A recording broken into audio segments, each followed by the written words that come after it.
Good morning, good afternoon, good evening, whatever time you are watching this. Welcome back to the Since I Was Young podcast for all things Heart of Midlothian after a small international break, which I'm sure that you will all agree, thankfully, had done after the woeful performance against the Greece throughout these last 2 weeks. Something better left unsaid, which is what we're going to do now. Back to God's chosen football league, the SPFL. And we're going to go over all the events that have been taking place throughout the past few weeks as well, including our a defeat, of course, to Celtic just at the weekend there up at Parkhead from Glasgow, of course.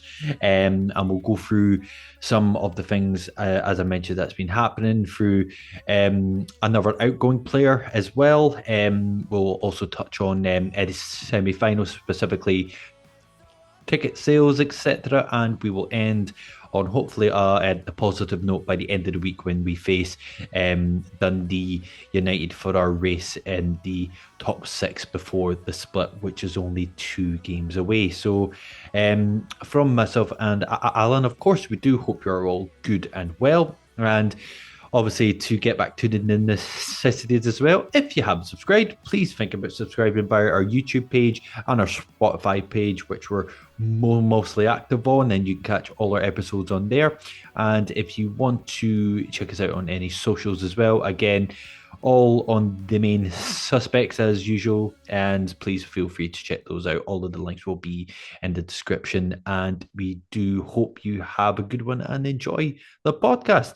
So, Alan, it feels like a lifetime since I've seen you, and it's only been a few weeks. How have you been, sir? Yeah, I've been all right. As you know, and as you are the same as me, I don't really have a huge amount of time for Scotland international football. Mm. I always kind of describe myself as a fair weather fan, so having 2 weeks off from Hearts has actually been quite nice, but at the same time, not because of Scotland. I had a bit of a break myself, and yeah, it's been nice to kind of rest and recharge the batteries and get back to talking about Hearts. Obviously, two massive games ahead of us, but obviously we've got to talk about a slightly disappointing game at Parkhead first. But yeah, overall, I would say I'm pretty good. I'm tired, but pretty good. Good stuff. Well, your feet would have been very relaxed at the performance at the weekend, but um, now that you've mentioned it, I guess we can talk a tiny bit about that. Obviously, we're not going to go over every single lead. Was it the blade of the grass, as it were? But um, yeah, it was a game that, of course, we weren't expecting much. Like, we had to go into Parkhead. Obviously, if some of the results hadn't have gone our way, we might be speaking a wee bit different, but it's not changed too dramatically.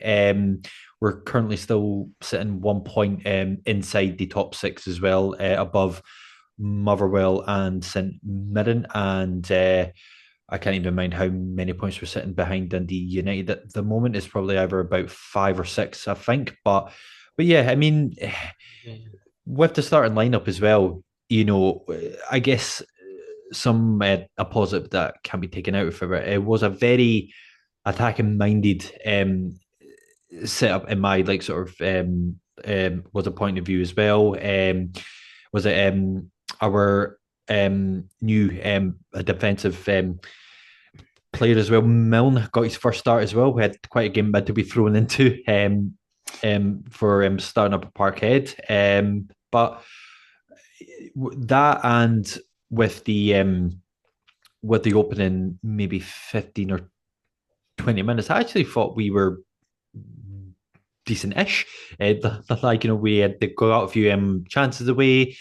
We seemed defensively steady up until that point. But I mean, just to get your view on Alan, what did you make of the starting lineup and the opening 20 minutes? Yeah, I think a lot was obviously talked about with the formation that Critchley went with, starting with that back three, I suppose you call it back five, really, and Milton starting as well. I think, I looked back at it, and one of the last times we'd been to Parkhead, we went with a back three as well. And clearly it gives you an extra body in midfield and it gets you kind of maybe a little bit more defensively sound, I suppose. But I just felt like a lot of the sort of talk after the game was about whether it was naive or whether it was brave to kind of set up in that way going to Parkhead, considering the strength of Celtic being their sort of wide players. Clearly, that was our thought, and that was Critchley's thought in terms of the personnel that he picked for it. But like you say, for the first 20 minutes, I kind of looked at it and thought, yeah, okay, it's working to an extent. Um, Obviously, nice to see Cammy Devlin back in the team as well after his concussion break. I listened to the interview that Cammy did with the Hearts website, and he kind of spoke about the concussion. And like I've never had a full on concussion before, but I've certainly felt a bit woozy after, not just after a few bevies, but I've certainly felt a few headaches in my time. But it sounded pretty scary from what Cammy was talking about. So to throw him back into a game at Parkhead against Celtic, plus throwing in Harry Milne, who not that long ago was playing for Partick Thistle, for that to be your debut, it's quite a lot. But I mean, Mm. obviously he was capable, and I'm not saying he wasn't. I don't think he had a brilliant game, but I don't think any of our players covered themselves in much glory in the first half. But yeah, it's an interesting one because when I saw the team lineup to kind of cut it short, I felt like I didn't know what to expect. I thought, going through to Parkhead, you're lucky if you can take anything. But if we set up in this way to take chances and we take them when we get them, we could do something, but Mhm. obviously that wasn't to be, um, which is kind of the more annoying thing, because the plan was clearly there and the aggressive pressing, getting after Celtic was good in the early stages, but we just fell off, Yeah, no, man. unfortunately. Yeah, no, no, for sure. I mean, like I said as well, like, the opening 20, I thought, whenever we had the ball, like, where we were at, like, keeping it well, like, slowly progressing them up the park as well. The first was at the couple of corners we got. We had the first big chance with Lewis Nielsen just hitting it straight at the goalkeeper, and Kabangu as well had have a chance as well. So you thought, well,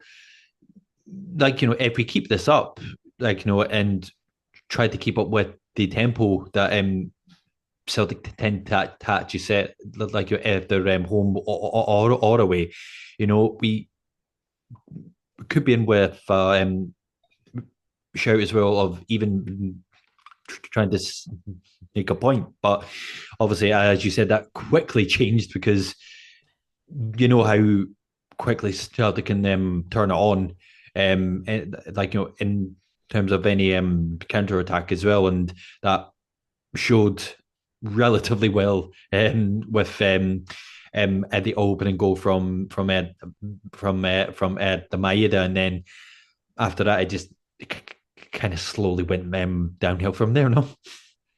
Yeah, yeah. I think like it was a point that I've kind of made before, but whenever you sort of listen to Critchley talking like after games or before games, he always kind of talks about that first goal being crucial and getting that first goal being massive. And he talks about it more at Tynecastle because obviously it gets the fans on side a bit more, but it's it's such a cliche, but it's true, and it is that first goal is important because it gets your head up and makes you kind of feel like right, we're in the game. And like you say, we did have a couple of chances. Lewis Nielsen's one, I think he maybe should be doing better, but it is what it is. I felt again, I didn't mention it, but obviously with the team news when I saw Kasper Schmeichel wasn't in goal for Celtic, and I don't know too much about their backup goalkeeper, but I would imagine he probably walks into every team in the top flight of Scottish football, aside from maybe Rangers, but even then he probably gets a game for them as well. So Kasper Schmeichel being out wasn't as big a positive as I thought it might be. There was also talk that McGregor might have been out, but he was obviously past fit for it. And yeah, like you say, Celtic just have that little bit extra quality. And if we, like I spoke about before, if we want to get something out of this game, every player, when you go through at Parkhead, regardless of how Celtic are, whether they're in form or not, every single player has to give 100%, and every single player has to be switched on from minute 1 to minute 90. Like you can't switch off, and we did that on a couple of occasions. And I think the first goal while it was a good move from Celtic, realistically, when you boil it down, it was two passes from defence to attack, Mm. and Maida was in. So there are things in that that you could look at and say, right, if somebody closes down, I think it was McGregor that played the pass to Maida. If somebody's on him and gets to him quicker, that pass maybe doesn't happen. But again, like I say, it was nice to see Cammy back, but I do feel like he looked a little bit short of the Cammy that we know. And I think when you, as I say, when you're at Parkhead and you want to be pressing, you want to be aggressive, you need Cammy the Terrier to be there, not Cammy the. I don't want to call him a passenger because he wasn't, but he just No. clearly wasn't quite right. He's obviously been past fit to play, but he didn't have his same sort of tenacious kind of demeanour, shall we say. And I think, Hmm. like I say, the first goal that Celtic scored was a typical goal that we've been conceding for a long time, where you just one player switches off or two players switch off, and Maida gets behind. Was it Nielsen that he got behind? Yeah. And it's a good finish from Maida, but then he's got the quality to be able to do that. Yeah, no, man, exactly. I mean, you know, a topic that I did kind of want to bring up on, like you and me briefly touched on it a few days ago, where when you go to places like like in Parkhead and Ibrox as well, you're always going to have that fan was it a divide of right, should we be a bit more a defensive minded and for example play five at the back and just sit behind the was it at the ball and just like whomever old firm team that we're playing just to come at us and try and counter them, or do you go with what we did at the Parkhead just past and be a bit more like attacking minded and be a bit more was it the pressurized on Celtic and Rangers and that but this and that, because honest to God, I am tired of hearing the after match thoughts of if you play a defensive style team, is it, oh no man, just go for it, can just go for it like that, like put attackers on this and that, blah blah blah blah. Or if you're too attacking minded, which inevitably which we were, you know, I saw fans posting up, oh no no no, we shouldn't be doing that. Oh no, no, Yeah, I'm like, come on, make up your mind. Like from the start of the game, as you said as well, I wasn't bothered about getting the beat by Celtic because none of us expected anything. But the fact that you know it's been no secret that I've not been Ed Critchley's the biggest fan. I don't. I actually applaud him in a way for setting up the team within mind of this is how he wants us to actually play, and not to be scared of whomever sort of a team that sits in front of us home or away. But the fact that you've still got uh, I was at people saying that we were too attacking going to Parkhead or Ibrox, like it's all I'm saying is like everybody of course has their own opinion, but please make up your mind and stick to it, please. yeah, no, I do, I agree, and I think I just did a little quick sort of scroll there, so I'm sure somebody can correct me if I'm wrong, but I think the fact that obviously before the international break we had the Old Firm derby and Rangers beat them at Parkhead. I think maybe some Hearts fans thought, right, do you know what? Let's see what we can do. And then you're thinking, it's a different kind of game, though, isn't it? The Old Firm derby, and then we go to Parkhead. It's night and day. But I had a quick scroll back through my phone there, and again, somebody can fact check me, and I'll probably fact check myself after. But in terms of their results at Parkhead this season, I think they've only dropped points to or domestically in the league. Just from a quick scroll, I see that they drew 2-2 with Aberdeen back in October. But aside from that, they've won every week, apart from obviously the last time when they played Rangers at Parkhead.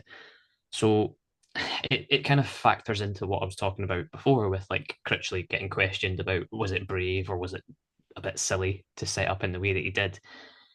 You're absolutely right in terms of fans saying not sure about that lineup, or right now post the real lineup. You see it all when the team news comes out. Ultimately, Neil Critchley and his team have decided that's the way they want to set up at Parkhead, and I'll applaud them for it because it's a brave thing to do. Like I and it, I don't know how to word it without trying to sound like I'm getting Yeah. at people because I'm not. But I want to see a Hearts team go to Parkhead and put in a shift and have a go. And if they get a chance and they score it, brilliant. Like we we did it last year, or last season.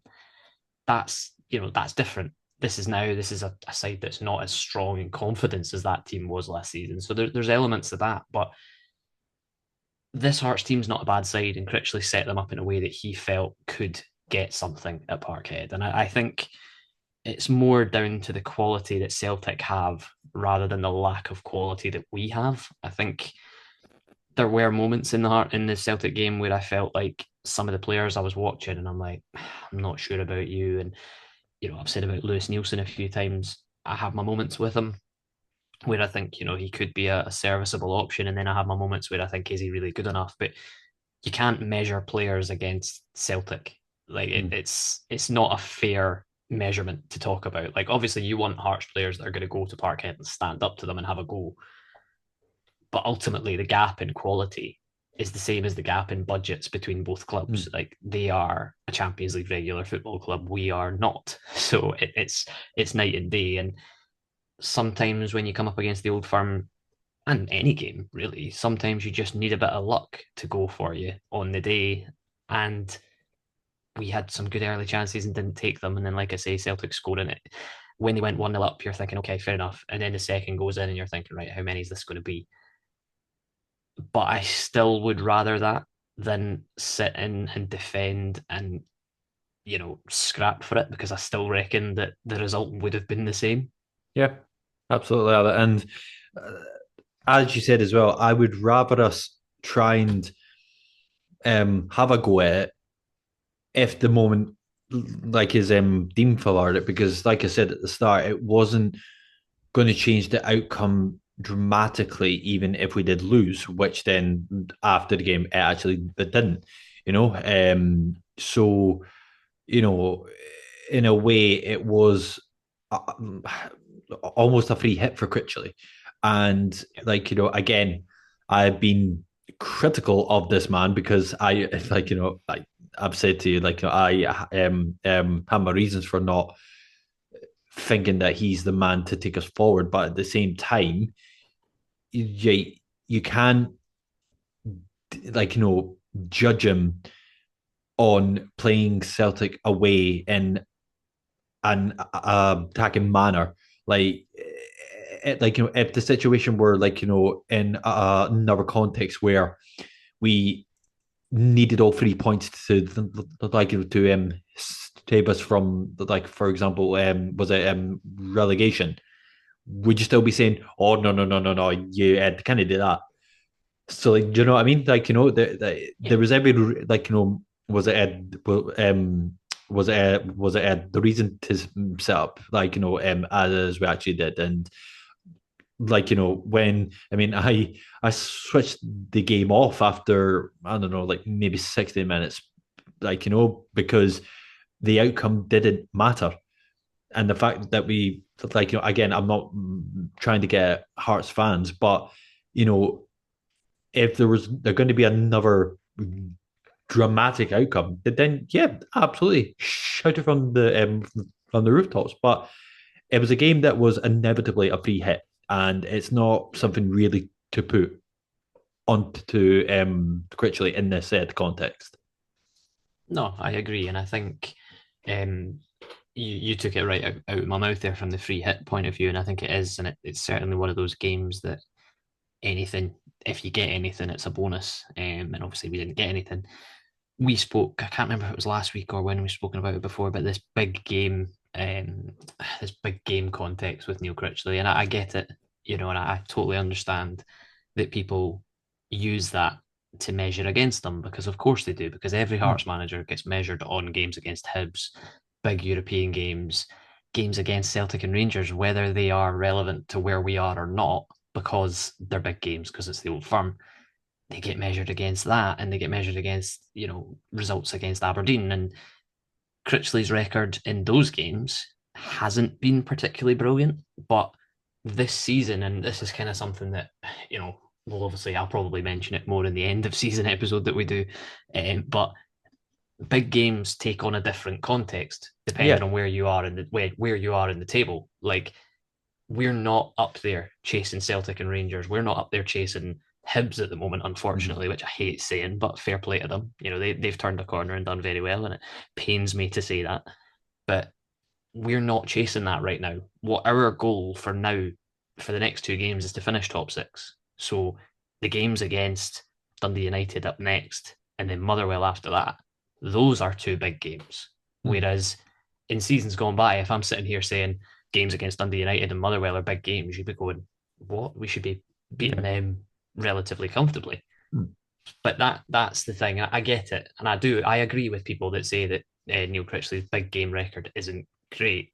But my counterpoint to that, and again, people can call me a happy clapper because I've already had it this season multiple times.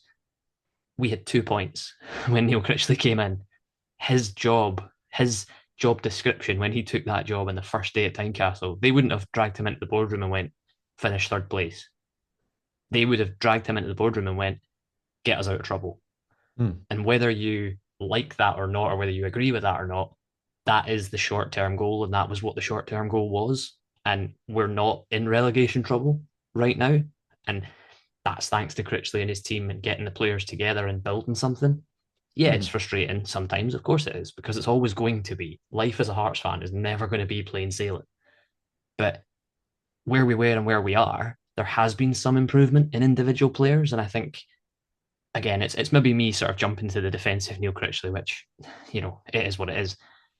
But I do feel like, again, I've said it already two or three times. He went to Parkhead fully believing that that system could get something. And if Lewis Nielsen scores that header in the first, what was it, 15 minutes, Yeah.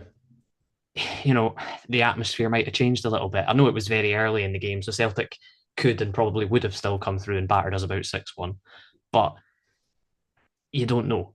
It's yeah. Ultimately, Celtic is Celtic. We're not gonna. I don't want us to be measured against that this season because it's not fair on those that are at the club right now. Mhm. And I think that is a nice way to segue into our next topic as well, with players who are no longer at the club, which I did have a tiny bit of empathy in this player's exit, because um, obviously I'm sure everybody is aware that our attacking sorry, ex attacking the winger now in Yotaro Oda has left at the club to go back to his home country in Japan. And as I said, Alan, he was another player that I really did want to work. Because obviously, like when all the touting and the reviews were made about him before he came, things like, oh, like, he's like the third fastest player, like in the J League and this and that, etc. Blah blah blah blah, and all these good things we're talking about him. Even when we were in the process of signing Tagawa as well. A lot of nice, like, the good things were being said about him, but I guess in the context of a business as well, I guess it's better to have a player vacate, like, that's another free wage as well to give to another new player as well in the future. More was it at the playing time for him, like, at Yeah, like back home as well. So I guess for all the parties, it does kind of make sense. yeah, it does. I make no secret of my love for Oda. I'm absolutely gutted that he's away, but at the same time, I can completely understand why the both parties have come to that conclusion. Mm. He just wasn't playing. He wasn't getting the minutes, and it's interesting because I was reading back, like Critchley did an interview about him. It was a few months ago, I remember. Might have even been before or after the European tie, I can't remember. But he spoke about him and he was like, we're excited about what he could be. He looks like he could be a player, and he has quite a high ceiling. And Critchley was clearly bigging him up and thinking, I'm looking forward to working with him because I think he was injured at the time and he was just coming back in. So you go from that to then Critchley not playing him, and you think, well, something's not right there. I did it a while ago when I was talking to John actually about something, and I'd looked it up, and I don't think, and again, somebody can fact check me, I don't think Oda's completed 90 minutes for Hearts um, in one game. Obviously, like I don't think he started and finished the game. I think he always gets subbed off or always gets brought on with 10, 15 minutes to go, which is fine when it's maybe 1 year or 6 months. But if you've been at a club for 2 years and you've not played a full 90 minutes, there's something to be said for that. Yeah. Yeah, listen, Critchley just wasn't using him, and it's sad. I think as well, Tagawa leaving would have maybe had an impact as well. Maybe his little translator graduated from college and went That's away literally what as I was. well. That's literally what I was about to say. What's it going to happen to the translator? Like, Well, just who's the Jamestown will. real? Who is the real? Was it like was it loser in this? Me, Well, that's it. me. At least there's one less seat in the dugout now. Then Oh, I that think. is harsh. That I is mean, you harsh. can How dare listen. you? The translator can have a season ticket for life. Better, That's the compromise. better. But no, listen, I adored Yutaro Oda. I thought Mm. he was a player that I really hoped could go on and do something, but Yeah, just wasn't to be. And like you say, the best thing for both parties is that he goes back home where he's happy. He's still young enough that he can have another crack at Europe at some point, which I think he will. So yeah, it's disappointing and it's a shame because I really liked him, but Critchley obviously saw him every day, and there was obviously a reason why he wasn't getting in. So all the best to him, and hope he goes on. And like I say, I hope I'll keep an eye on him, and I hope he gets a move back to Europe and does well. well, as we move on to more the positive things, with our semi-final tie in the Scottish Cup not too far away on the 19th of April, I believe, against Aberdeen. Our allocation has sold out, which is absolutely fantastic, which was the initial 19,000 tickets for Hampden. And then we were given an additional 1,000, if my info is the correct. And we also sold those out as well. So whether or not we will get more in the next week or so remains to be seen. But just in that, defeat, Alan, absolutely amazing to see. No, Yeah, huge. The fan base is amazing. It always is, and it always has been. It always will be. It amazed me at how quickly it sold out from us. I know Aberdeen have struggled to sell all theirs, but I do have some sympathies for them. Obviously, the 12:30 kickoff doesn't favour them, doesn't help, makes the travelling obviously a lot harder for them. But it's a big game, and I'm sure there'll be a decent Aberdeen attendance when the game itself rolls around. But for us, yeah, it was. I knew we'd sell a lot of tickets, and I felt like we probably would sell out because it's a trip to Hampden. But I didn't expect it to be as quick as it has. I think the fact there was an international break and no football and there's appetite for it and people want to get the tickets and want to go, so that maybe helped in a way. The one thing that obviously it's a bit old news now because we've had an international break and we haven't done an episode of this since the international break, but the way the club did their little hospitality package really frustrated me with the buses and stuff. But we'll kind of save that rant for another day. But I just felt as if it was a wee bit lowballing the fans, a wee bit of short change, But it is what it is. Charging a ridiculous amount for a bus through to Hampden and a match ticket seemed a bit weird. But yeah, as I say, a lot of people have ripped into the club for it. They didn't apologise. They basically doubled down and said, "This is why we're charging this much. It's because of VAT and the cost of hiring buses," as if nobody's ever hired a bus before. But yeah, it's very very nice to see that the fan base is still very much engaged and very much looking forward to it because, like I said before, it's a big game, and we'll see if Neil Critchley's big game record can continue, or can improve rather, because he won in the last round against Dundee, which was a big game. So a nice trip to Hampden is always a positive. And we said at the start of the season that, obviously when we did our season predictions at the start of the season, I don't think either of us predicted that we'd be fighting to get in the top six, but we both said that a trip to Hampden would be very much welcome. So to be able to have that, you can tick it off the list and say, do you know what? It's maybe the light point on an otherwise very dark season thus far. Absolutely, totally agree with you. I mean, yeah, we're not going to go into a whole like sort of a segment about the package like sort of a situation, but one thing that I would like to read out, and I thought it absolutely hit the nail on the head with which with most of his posts actually does anyway. So when the packages were announced for the final. This was what the Brussels Lets It Run had to say in it, and just to clarify more, I thought it was absolutely spot on. So he goes on to write, this is one of those decisions that further proves that behind all the backslapping regarding being a fan-owned club lies the truth, and that is every single one of us do not matter to the bean the counters. The only thing that needs to add up or look right are the figures on the balance sheet. We house old firm fans in our family stand because it makes sense on a balance sheet. The scam is at best out of touch, and it's worth designed to prey on non-season ticket holders who will be desperate to guarantee a ticket. Whoever was in the room when this concept was discussed and signed off on it should be ashamed of themselves. Do you think that's quite spot on there, Alan?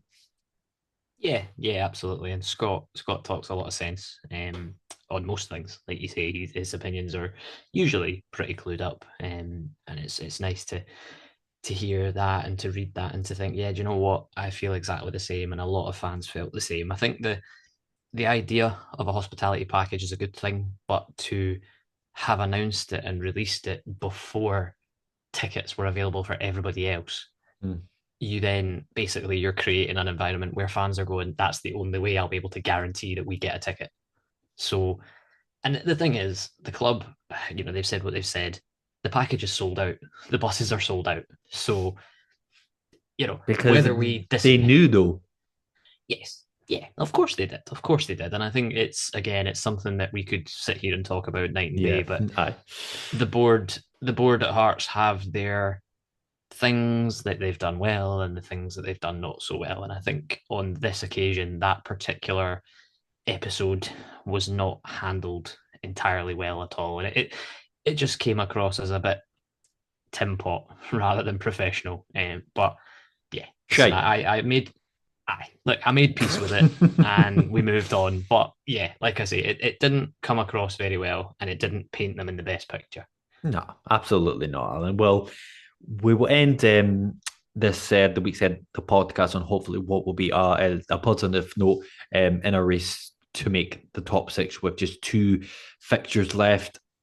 And they are against, as we said at the start, Dundee United and then Motherwell the week after, which obviously we are in very close the quarters with both of them. And if any of the Hearts fans were complaining about the fact that we weren't in sorry, that we weren't in a defensive minded strategy against Celtic because it was a big game. For all you YouTube viewers, I'm going to visually tell you, huge game coming up, huge. So we can be as defensive minded, attacking minded as much as you want. So yes, huge game, Alan. Huge game. With the Dundee United come to Tynecastle on Saturday. I might be wrong. I'm just going to check this out, but I believe it is a half two kickoff, which is a bit of a weird one. I might be talking absolute codswallop here, but I'm just going to back myself, um, just so I'm not talking codswallop. Just give me 2 seconds. Yes, absolutely. 2:30. Well done, Ewan. But yeah, um, with the stakes quite high at this moment, especially for us as well, because obviously we want to make um, top six, but if we actually to do that, then the next aim is to hopefully make one of the European spots. Now, mathematically, of course, we could still make third, which, I will, for all I've said about Ed, was it Ed Critchley? If he was to make that feat, I would run around bollock naked in the plaza, and I will tell them to build a statue for that man, and I will not leave until they do. With there only being 8 points between us and Hibs from now until the end of the split games, which is 21 points available. Obviously, not to go like and be a bit too like sort of like on cloud nine about it, but if we do make the top six, European was it the qualifier spot is definitely possible. No, Yeah, I think so. I still feel like we can do it. I think it'll be very, very tough. I think obviously the split if we make the top six, and I can't remember it off the top of my head, but I was reading something about the I think it was the Scottish coefficient Twitter account or somebody put it out. I can't remember who it was, so apologies for that. But they kind of said that the likelihood is that Hearts would face another trip to Parkhead to play Celtic and stuff like that. But that would be another big game, so we'd have to see how we set up tactically for that one. But yeah, every game from now to the end of the season is a big game, regardless, because we're still fighting for something. And yeah, it'll be very, very interesting. I don't write us off yet. no, Listen, third place is probably pie in the sky thinking at the yeah, moment, but you just don't know. And like what I've said about Neil Critchley and I like about him is that he takes it a game at a time and he just focuses on the next game. And, once one game's done, it's done and it's forgotten about. And they'll have looked at the game at Parkhead, they'll have analysed it, they'll have said, right, this is what we've done wrong. Like we said earlier when we were talking about it, there's individual moments when individual players switch off, and if one player switches off, it costs you, and that's what happened. Back to Tynecastle on Sunday, Dundee United, huge game. You've said it, huge game. yeah, I think Dundee United, they're no mugs either. They're definitely no mugs. They're certainly a side that can cause us problems. So again, like I said about Hearts at Parkhead, it's the same at Tynecastle. We've got to be switched on and we've got to be alert to that because they do have some threats in their team. The boy Dalby up front, he's been fantastic for them this season. Top striker, he's come in and just slotted in really well. I think it's only a loan though, so mm, but we'll see what happens with that. But we are going to have to be on our toes. They're not a bad side, but like I always say, Tynecastle, I'll back us to win at Tynecastle because it's Tynecastle, and hopefully despite disappointing loss of a big game against Celtic, hopefully we can bounce back and get a win. And hopefully I think the weather's to be okay, but you can feel free to listen to this back on the day of the game and give me hate if it's raining because I've probably jinxed it. But hopefully it's a nice sunshiny day at Tynecastle and we can get 3 points. Try to get back with that top six because although we're in it at the moment, 6 points. It's got to be. It's got to yeah. be 6 points. I think four could mathematically do it for us, depending on other results. But 6 points from the next two, and it's secured, and that's what we need. Absolutely. I mean, the taking. So, what I actually find really interesting, just with the fixtures, for the last two games. So, this weekend in particular, it's a massive, you know, possible advantage that we could, like, to say it again, take advantage of because from the top six sides, and I'm excluding Rangers from this because I don't know, not in any race at this moment in time, but just to go through them. So Dundee are at home to St Mirren, Kilmarnock are at home to Motherwell, Rangers are at home to Hibs, and Ross County are at home to Aberdeen. Now, I'd like to think that Hibs possibly might not get anything at Ibrox, but again, even though they got beat in the Scottish Cup by Celtic, I did watch a tiny bit of that. They actually looked all right. So, despite them they getting beat, but at that same time, obviously, the Rangers will want to continue their kind of was it Ferguson like sort of the fantasy run. So hopefully, if they can take something out of that, but if the results go our way, the last day before that the split could be massive because then on the other hand as well for the next game week we're the only team, including was it the Rangers? We're the only team that are playing away, while the other,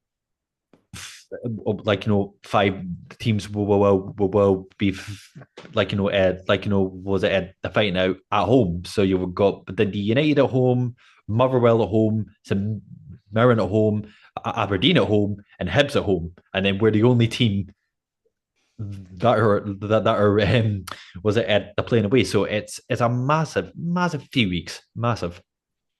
Yeah, huge, huge. And like I say, it's always been one of those things about Scottish football, and particularly this season, I think it's been quite interesting because everybody seems to be beating everybody else and taking Mm. points off each other. And even Rangers, obviously, they were pretty bang average for most of the season, and they've found a little bit of form now. But teams have been taking advantage of Rangers not being all that great. Obviously, we were not able to, which is on us as well, because there's teams round about us that have taken points off Rangers this season, whereas we haven't. So there's that, or well, 3 points.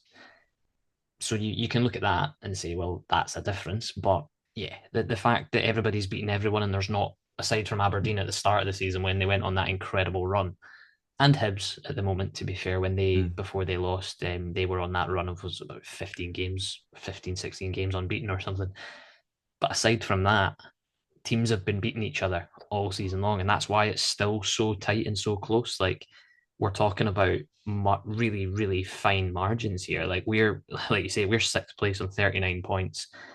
Dundee United are in fifth, but they're 5 points ahead of us.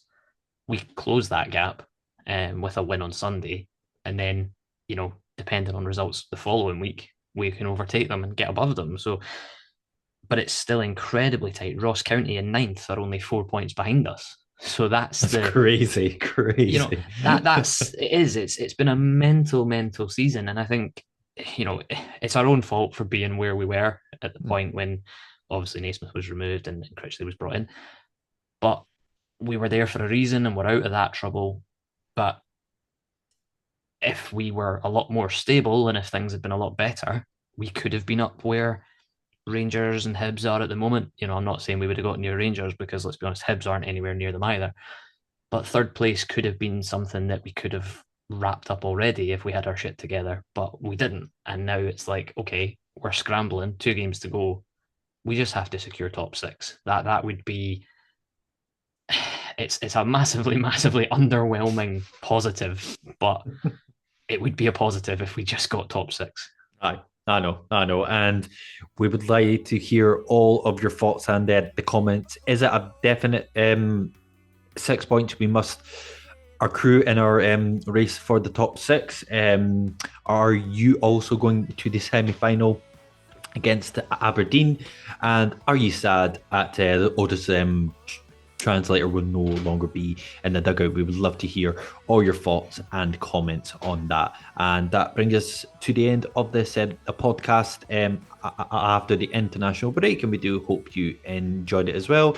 Just the same as always, guys, again, if you haven't subscribed to any of the outlets via YouTube or Spotify and any of the social apps, please feel free to check them out. They will all be in the description, and we will see you next week in what will hopefully be a closer definite spot in the top six, and hopefully in one of the European qualifier spots. So for all those going to the game on Sunday, we do hope you have the good weather and 3 points to bring back home. Thank you very much from myself and Alan, and we will see you in the next one. You all take care. Bye for now.